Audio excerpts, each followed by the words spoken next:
Hi friends, வணக்கம். நான் உங்கள் அன்பு நண்பன் குருஷிவா. இது உங்கள் சினிமா சித்த சேனல். உங்களுக்கு என்னோட வீடியோஸ்லாம் பிடிச்சிருந்தா லைக் பண்ணுங்கள், ஷேர் பண்ணுங்கள். அதையும் நிறைய பிடிச்சிருந்தா கண்டிப்பாக சப்ஸ்கிரைப் பண்ணுங்கள். இன்றைக்கி நம்ம ஷோவில் டிராகன் இந்த படத்தோட டீட்டெயில் ரிவ்யூ தான் பார்க்க போகிறோம். டிராகன் இந்த படம் வந்து ரிலீஸ் ஆகி ஆல்மோஸ்ட் 3 to 4 வீக்ஸ் ஆகிடுச்சிங்க. இந்த படம் வந்து இன்னும் தேட்டரிக்கெல்லாம் நல்லா போயிட்டுருக்கு அப்படின்னு சொல்லலாம். One of the mega blockbusters ஆஃப் 2025 அப்படின்னு கூட சொல்லலாம். படம் நான் லேட்டாக தாங்க பார்த்தேன். நிறைய பேர் பார்த்துருக்க வாய்ப்பு இருக்குது. என்னோட சப்ஸ்கிரைபர்ஸாக இருக்கட்டும், நிறைய ஃபேமிலி ஃப்ரெண்ட்ஸ் நிறைய பேர் சொன்னாங்க படம் பார்த்துட்டு ரொம்ப நல்லா இருக்குது அப்படின்னு சொல்லிட்டு. நான் கொஞ்சம் லேட்டாக தான் பார்த்தேன். ஒரு சில ரீசன்னால முதலே பார்க்க முடியல. ஸோ இப்போ ரிவ்யூ பண்ணலாம் அப்படின்ட்டு தான். ஸோ நீங்கள் ஆல்ரெடி பார்த்துருந்தீங்கன்னா உங்கள் கமெண்ட் பாக்ஸில் மென்ஷன் பண்ணுங்கள். என்னோட ரிவ்யூ கரெக்டாக இருந்தால் அதையும் நீங்கள் சொல்லுங்கள். இல்லை தப்பாக இருந்தால் இதெல்லாம் நீங்கள் மாற்றிக்கோங்க அப்படின்னு சொல்லுங்கள். இது ரொம்ப யூஸ்ஃபுல்லாக எனக்கு இருக்கும்.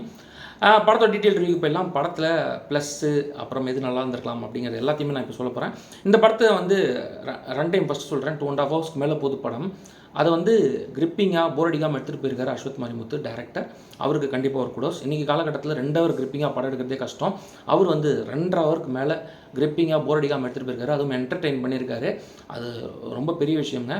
ரொம்ப once again kudos to Ashwath Marimuthu.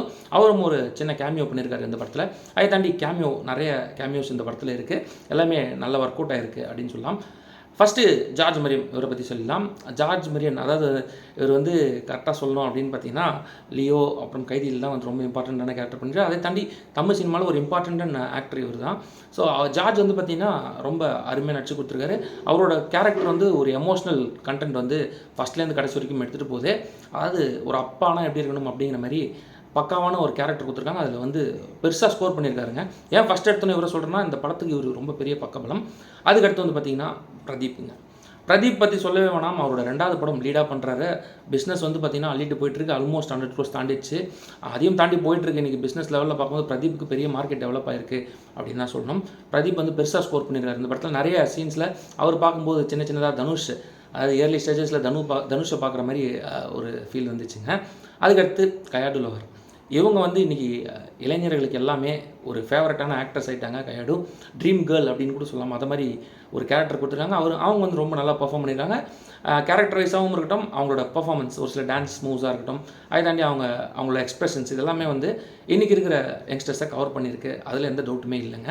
அவங்களோட லைனப்ஸும் கொஞ்சம் ப்ராமிசிங்காக இருக்கும் அப்படின்னு நம்பலாம். நான் அடுத்த படம் அதர்வா கூட பண்ணிகிட்ருக்காங்க இப்போது. அதுக்கப்புறம் வந்து பார்த்திங்கன்னா இன்னொரு ஹீரோயின், அவங்க வந்து ரொம்ப நல்லா ஸ்கோர் பண்ணியிருக்காங்க. அவங்களுக்கு வந்து ஒரு எமோஷ்னல் பேஸ் கொண்ட ஒரு கேரக்டர். அதில் வந்து அவங்க ரொம்ப மெச்சூர்டாக ஆக்ட் பண்ணி கொடுத்துருக்காங்க. பிரேமமில் பார்த்த மாதிரி இல்லாமல் ரொம்ப பக்காவாக பண்ணியிருக்காங்க. அனுப்பமா, அதில் எந்த டவுட்டுமே கிடையாது.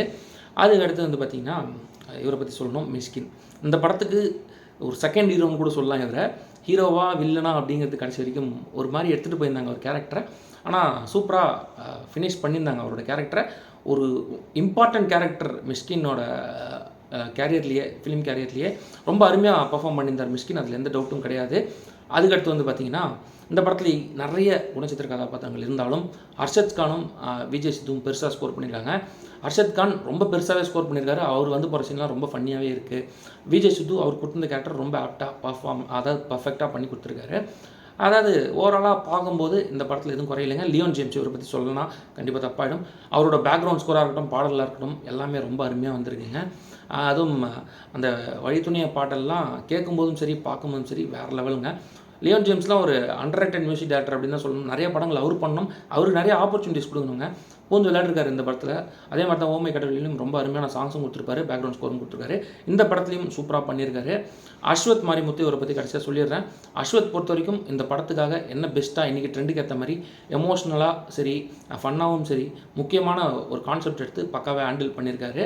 அதில் வந்து ஜெயிச்சிருக்காரு. பெருசாக மெகா பிளாக் பஸ்டரும் அடிச்சிருக்காரு. அடுத்த படம் எஸ்டிஆர் கூட இருக்கும்போது பயங்கரமான எக்ஸ்பெக்டேஷன் க்ரியேட் ஆகிடுச்சு. ஆல்ரெடி இன்னும் பெருசாக க்ரியேட் ஆக போகுது. அதில் எந்த டவுட்டும் இல்லை. படம் பார்க்க போகிறோன்னா ஃபஸ்ட்லேருந்து கடைசி வரைக்கும் நம்மளை என்டர்டெயின் பண்ணுதா, அது வந்து இந்த படத்தில் நல்லாவே இருந்தது. எந்த குறையும் இல்லைங்க. இந்த படத்துக்கு சினிமா சித்த சேனலில் கொடுக்குற ரிவ்யூ எவ்வளோ அப்படின்னு பார்த்தீங்கன்னா 3.75 out of 5. எனக்கு தெரிஞ்சு இது வரைக்கும் அந்த 2025 one of the best movies எல்லாம் கண்டிப்பாக தேட்டர்ஸில் போய் பாருங்கள். இது ஒரு பக்கா தேட்டர் மெட்டீரியலுங்க. தேங்க்ஸ் ஃபார் வாட்சிங்.